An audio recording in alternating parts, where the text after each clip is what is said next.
So hey guys, welcome to another video. And आज के video में हम बात करने वाले हैं 2026 में फार्मूला वन कार्स में क्या क्या चेंजेस होने वाले हैं। तो ये वीडियो काफ़ी इंटरेस्टिंग होने वाला है, तो पूरा एंड तक देखिए ताकि आपसे कोई पॉइंट मिस ना हो। तो सबसे पहले मैं आपको बता देता हूँ, तो जो गाड़ी का मिनिमम वेट है, जो पहले 798 केजी था, अब वो मिनिमम वेट 768 केजी हो गया है। मतलब इससे ज़्यादा आप रख सकते हैं, बट इससे कम नहीं रख सकते। इन शॉर्ट, गाड़ी को अब थोड़ा और हल्का होना पड़ेगा। और अगर आप हल्के नहीं हुए तो कोई और इस वेट को जितना हल्का कर सकता है, अपनी गाड़ी उतना हल्का करके बाजी मार जाएगा। तो जैसे आप गाड़ी की विड्थ देख सकते हैं, तो पहले वो 2000 थी, अब वो 1900 है।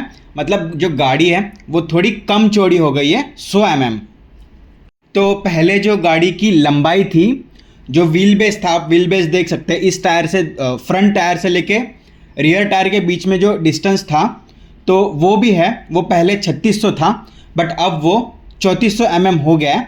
तो 200 की जो है वो कमी हो गई है। 200 यानी कि 20 सेंटीमीटर जो है वो गाड़ी जो है वो लंबाई में छोटी हो गई है।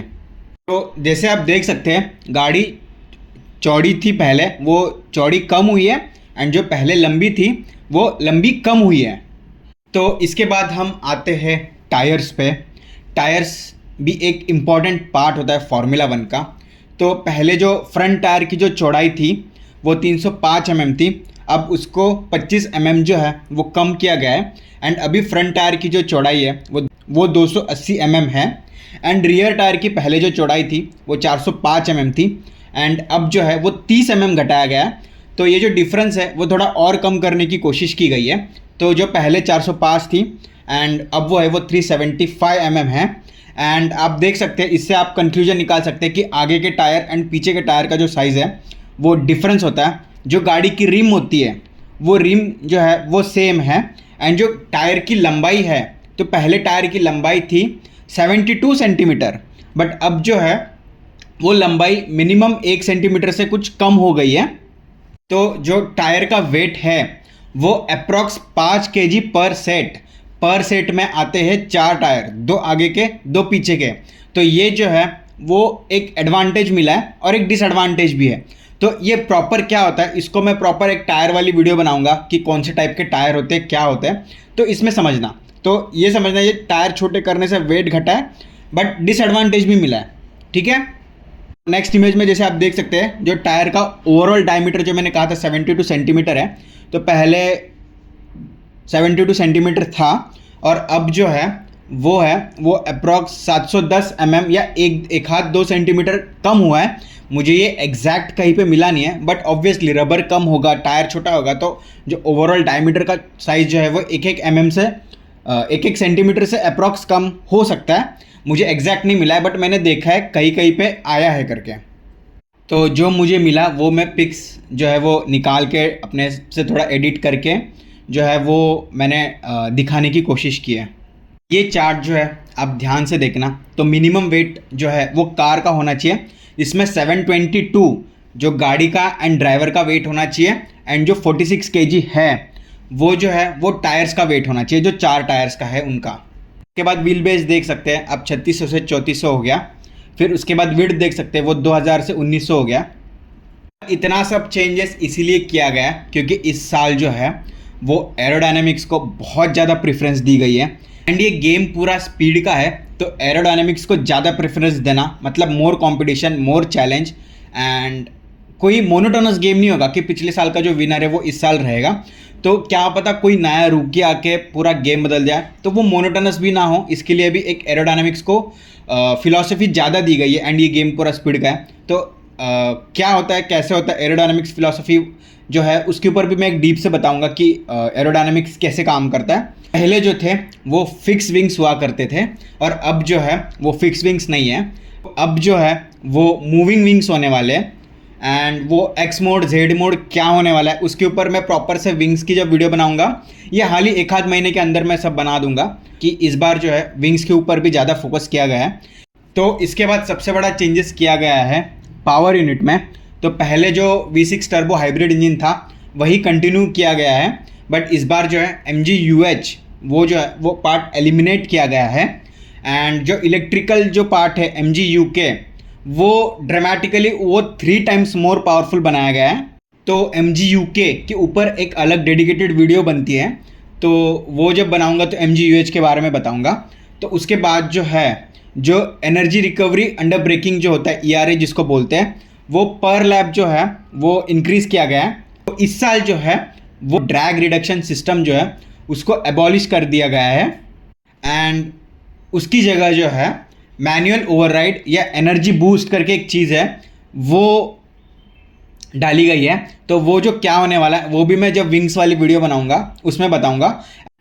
तो हर साल के जैसे जो है वो सेफ्टी को और ज़्यादा इम्पोर्टेंस दी गई है, एंड जो बिल्ड क्वालिटी है उसको और स्ट्रॉन्ग बनाने की कोशिश की है in the lighter weight, and जो ड्राइवर के अंदर की कॉकपिट होती है उसको थोड़ा कूलिंग चैम्बर वगैरह देने की कोशिश की गई है।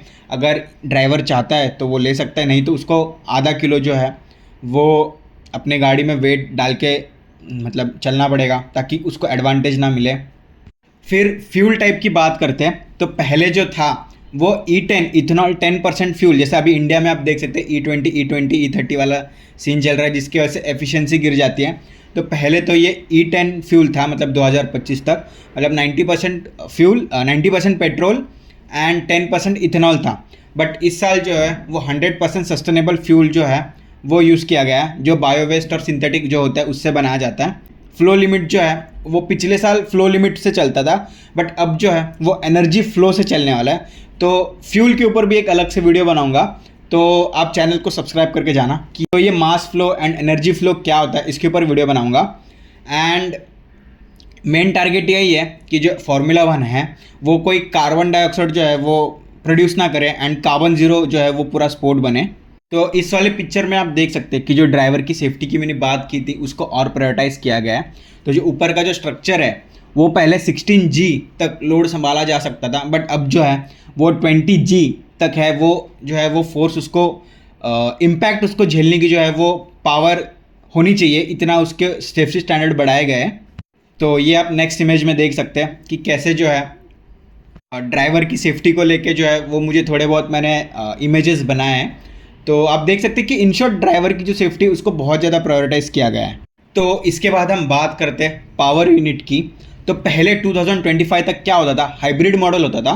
तो अपनी जो फार्मूला 1 कार होती है वो 1000 हॉर्स पावर की होती है। तो पहले ऐसे होता था कि 850 जो हॉर्स पावर है वो इंटरनल कंबशन इंजन, मतलब जो नॉर्मल इंजन है उससे आती थी, एंड जो रिमेनिंग 150 है वो बैटरी से आती थी। बट इस साल क्या किया गया है, जो इंटरनल कंबशन इंजन है वो जो है वो 540 हॉर्स पावर होगा, एंड जो बैटरी वाला है वो 470 हॉर्स पावर होगा।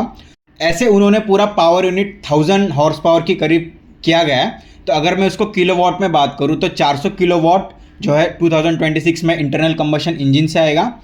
बैटरी है उससे 350 किलोवाट जो है वो आएगा, मतलब 470 हॉर्स पावर। तो गाड़ी का वेट कम होने की वजह से, बैटरी पे ज़्यादा शिफ्ट होने की वजह से, इससे जो है जो स्ट्रेट होगा वहाँ पे जो टॉप स्पीड है उससे ऑलमोस्ट 10 से 30 किलोमीटर पर आवर की जो स्पीड है वो ज़्यादा अच्छी होंगी, जिसके वजह से जो है वो गाड़ियाँ और तेज़ होगी, मोर अजाइल होगी। छोटे होने की वजह से जो है वो कहीं भी घुस सकती है, कहीं से भी निकल सकती है। एक्टिव विंग्स होने की वजह से जो है वो एरोडायनेमिकली चैलेंजिंग भी हो सकता है या फिर गेम चेंजर भी हो सकता है एक टीम के लिए। तो इट डिपेंड्स कि जो टीम है वो कैसे इंजीनियरिंग पे फोकस करती है। एंड अभी तो चलो दिसंबर में प्री टेस्टिंग चल रही है टायर्स की एंड एक्टिव विंग्स की, तो let's see, hope for the best. And फिलहाल आज की वीडियो के लिए बस इतना ही। साथ साथ जो है मैं एक और वीडियो बनाऊंगा जिसमें मैं आपको जो फार्मूला 1 में यूज़ होने वाले टर्म्स होते हैं, जैसे लैप क्या होता है, डाउन वेट क्या होता है, अपशिफ्ट क्या होता है, एंड बहुत सारी ऐसी चीज़ें होती हैं, तो इन सब के बारे में मैं एक्सप्लेन करूंगा। तो फिलहाल आज की वीडियो के लिए बस इतना ही रखते हैं, एंड तब तक के लिए बाय, टेक केयर एंड जय हिंद।